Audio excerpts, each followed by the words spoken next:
Um, I think I'd have to, just on the top of my head, I can think of Nasir Iqbal.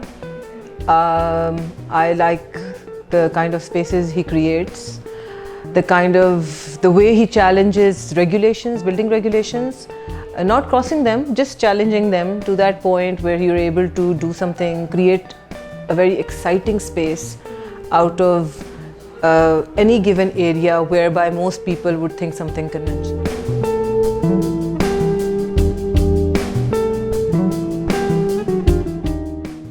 Definitely a house to live in. And why?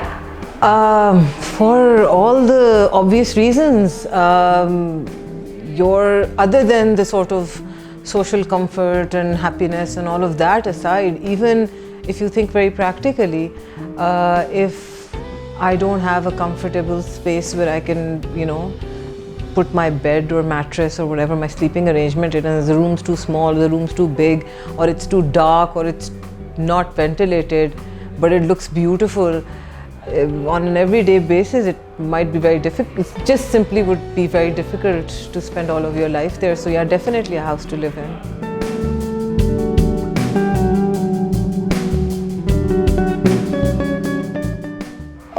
Okay, that's a slightly tricky one. I think clients should be open do a little bit of homework before they come to architects, a little bit of homework about what they want. Not too much homework. Sometimes clients do too much homework, but it's important to let the other person know what you want. Whether if it's a house that you're making for yourself or somebody else, whether it's a commercial property, I think unless you put across what you're looking for in terms of not even number of rooms or number of bathrooms, in terms of what your lifestyle is, what the life inside that space would be, how that space is going to be used in the day, in the night. So really just do a little bit of homework about things you just like for whatever reason or dislike for whatever reason, and just communicate with the designer.